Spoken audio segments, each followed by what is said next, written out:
Myself, I am Dr. Jntuh. In this class, I am going to discuss with the deadlock situation, deadlock prevention, and deadlock avoidance like that. Before moving to the class, so these are all the contents which we are going to discuss now. Here we are going to see about the deadlock and various system models of deadlock, deadlock characterization, and different methods of handling the deadlock and deadlock prevention. Moving to the first topic, that is deadlock. Deadlock is a situation where a set of blocked process each will be holding a particular number of resources and waiting to acquire a resource which is held by another process in the set is called as a deadlock situation. For example, we can say that a system is having two disk drivers, P1 and P2. Each is holding one disk drive and each needs another one disk to access. For example, we can say that here a process P0 and P1 are there, and a semaphore of set S and Q has been generated. Here the process P0 is creating two different number of wait process, that is S and Q semaphore values, and the signal is going to be generated for both the S and Q. P1 has to acquire the process of P0 of wait signal, as well as the signal is also going to be occurred by the P1 from P0. So this is a condition. In this case, the deadlock situation will occur. For example, each system has to wait for the other to complete the process. For example, here the wait for the process S is going on means here it has to do the process with another variable. Otherwise, each will be not sharing the same resources and a deadlock situation will be occur in the particular system. Coming to the next process, that is a system model. Here, the system will consist of different number of resources. For example, resource 1, resource 2, up to how many number of resources are there, that will be happen. For example, in a deadlock situation, we can say a best example like a bridge problem. Bridge is nothing but, as we know that so many cars, bikes are traveling through a bridge, so the traffic will be more in the bridge. For example, both the sides are allowing the traffic in the same sequence. At one stage, the bridge will get locked. In that situation, some of the cars that are standing in the bridge have to move towards and some of them have to get backward. In that case, the others can move forward. So this type of condition is called as preempt resources or preempt rollback. In the sense, if a process that is want to get a particular resources, they should wait for a particular amount of time and release the resources after using it. So this can be explained with the three different types of condition. One is a request, use, and release. Request is nothing but a process that is going to request a particular resource. If the request cannot be granted immediately, then the requesting process must be wait until the source has to grant that particular permission. It is called as a request state. Use state, the process can operate the resources on the use state. While in the release state, the process must release the resources in the release state when it is terminating the process.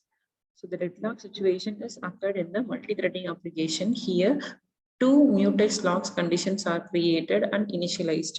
Here, each thread is going to be creating the first mutex locks and second mutex locks if the condition becomes null.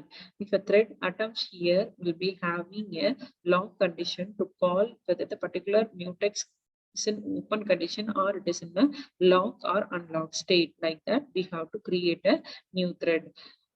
Deadlock is also used in the multi-threaded application, whether the threaded application T1 is going to use the resource R1. In the same time, T1 is also making a request to the resource. In that case, each mutex locks will be look for whichever the resources that is available will be go to the unlock condition, which will not be available will go to the lock condition. Here, which number of available resources free can be used by the other threads doing the application. For example, if the resource R1 is available, T1 can effectively use that R1 application. If the resource R2 is available, the T2 has used that particular resources at the same time and exit from this parameter. This is the only solution to avoid the deadlock in this state. The next topic is deadlock characterization. As we know that deadlock is a situation in which a set of blocked process each is holding a resources and waiting to acquire a resource which is held by another process in the set. In this case, a poor situation can arise: mutual exclusion, hold and wait, no preemption, and circular wait. Mutual exclusion is nothing but only one process at a time can use that particular resources. Hold and wait, a process must be holding at least one of the resources and waiting for the additional resources that is being held by the another process. No preemption condition, that the resources cannot be preempted. A resource can be released voluntarily by a process holding it after sometimes it complete the task. Circular wait, as a set of processes going to be run in a system. For example, we can say that P0, P1 up to Pn number of processes are going to be takes place inside the system. Whether P0 is waiting for a resource which is held by the P1, P1 is waiting for a resource held by the P2. Likewise, each have to wait for the resource which are performed by the earlier process. They have to wait in a circular manner and acquire that particular resources. So these are the four characterization of deadlock condition. So another important concept in the deadlock is a resource allocation graph. Here, the deadlock can be described in the terms of the system allocation graph. Here, the set of edges is termed as E and V is termed as vertices, where the partition is called as P is equal to P1, P2, Pn. Here, the set of all process will be represented in the system. Here, the process is termed as an active process and the resource is termed as resource type R1, R2 up to Rm. Here in a directed graph, this can be represented with the help of this diagram. Here the directed graph is there. Here the process P1, P2, P3 and the resources R1, R2, R3, R4 are there. Here the process P1 is going to R1 making a resource. Process P2 is moving to R3. Resource R1 is going to accomplished with process P2 and the R2 is accomplished with P2, R2 is accomplished with P1, R3 is accomplished with P3. Minimum 2 cycles are exist in the particular graph for the process P1 to R1, R1 to P2, P2 to R3, R3 to P3, P3 to R2, after that P1. So this is a first cycle. Second cycle is P2 to R3, and R3 to P3, P3 to R2, R3 to P2. Like that, 2 cycles takes place in this particular process. This is how a deadlock situation can be avoided by using the sharing of resources between the deadlock situation. So this is an example, another example for the resource allocation graph. Here the different processes are there. Depending upon the resources, the process is how they are going to share the requests. Here, the process is having 3 parts: allocation part, request part, and the availability part. Here, the resources R1, R2, R3 are listed here. For the process P1, it have the allocating resources of R1 as 0. Process P1 is not allocated by any of the resources from R1. It is allocated only from R2. Hence, we put 1 here. R3 is not also associated with P1. Hence, we put 0 here. Who are all making the request for the process P1 is R1 is making a request, but the process has been given as 1. R2 and R3 is not making any of the request to the process P1. Available resources also, that is not available readily to the resource R1, R2, R3 by the processor P1. In the next case, for the processor P2 is having the allocation from R2 and R1. R1 is allocating the resource to P2 and R2 is also allocating the resource to P2. Hence, we put 1, 1 here. Available resources, a request is made by resource R3 to P2. Hence, this graph has been derived like this. Another example has also been done. Here, the different types of processor, 4 types of processor are there and the 2 types of resources are there. Here, the allocation for the process P1 from R1 is 0. From R2 is there a single resources. Hence, we put 1 here. The request is made by both of them, R1 and R2. Hence, we put R1 as 1 and R2 is 0. Hence, the availability of the resources both will be 0. Considering to the P2 processor here, the process P2 will be having the allocation from R1. It is not having any allocation from R2. In the available space, in the request space, they will be having no type of requests are made from the resources. For the process P3, it will be having the allocation only from R1, not from R2. Hence, the request is made only to R2. From P3 to R2, the request is made. Hence, we put 1 here. Considering for the process P4, here we are having the resource that is shared by R2 only. Resources sharing is R2 only. P4 doesn't make request to any processor, hence we put 0 and 0 here. So in the next consideration, in the resource allocation graph, it contains no cycle, no deadlock situation is going to occur. If it contains a cycle, it will having one instance per resource type is used there. Deadlock situation will occur. If several instances per resources are made, the possibility of deadlock situation will be avoided here.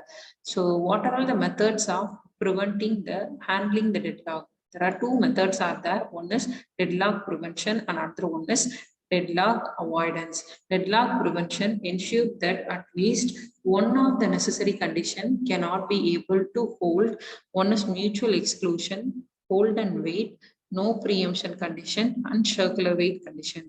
Deadlock avoidance is nothing but OS is going to give some of the additional information in advance, which is going to request during its lifetime. Then the OS should decide each request of a process should wait there. Each process needs to know the available number of resources to the allocated number of resources. If neither, the deadlock prevention is going to occur. It must be able to detect and recovery from it. We can say that the ostrich algorithm is potential for problem solving on the base of rare condition that is going to be occur. This algorithm stays head in the sand and tend to be imagined that no problem at all. Deadlock occurs very rarely. In this case, we imagine where the resources has been shared and rebooted by the particular system. While in the Unix and the Windows environment, we can use this approach. Hence, this approach is to solve the problem on the basis of very, very rare condition. Another methodology is a deadlock prevention methodology. Deadlock prevention is nothing but we are going to handle a process that requires more number of resources. Before using this additional resources, we must release all the necessary resources that are currently being executed by the particular process. Here, another approach called as no preemption technique is used. If a process is holding some of the resources and the request is made by any other resources that cannot be immediately allocated to the particular resource. In that case, all the resources, the process is concurrently running, holding the preempted resources. The preempted resources going to add the list of resources and the process that is waiting to. We are going to create a new process while based on the request. In this deadlock prevention, when some process is going to request some of the resources, if they are available, they will allocate to it. Otherwise, it will check for the particular condition whether it is asked to wait for the additional resources like that. A process that can be restart only when it is allocating the new resources. It can also capable of requesting and recovers the any number of resources that were preempted while it was in a waiting condition. Another condition is a circular wait condition to ensure that the condition never hold to impasse on a total ordering of a number and increasing the disk. Each process in the queue has to wait for a certain limit of time whenever the resources that is allocated. So this is a diagram for explaining the process. Process 1 is requesting the resource 2 and the process 2 is requesting the resource 1, but the resource 1 is shared by the process P1 and the resource 2 is shared by the process P2. While assigning the particular resources, other has to wait for a certain period of time. So this is called as a circular wait process. While allocating the resources, other process should be waiting in the queue. Another method of a deadlock prevention method is to limit the number of necessary condition of the deadlock which should not be occur. That will be having a possible side effects of preventing the particular deadlock method. The system will be having a low device utilization and the reduced system throughput time. Thank you.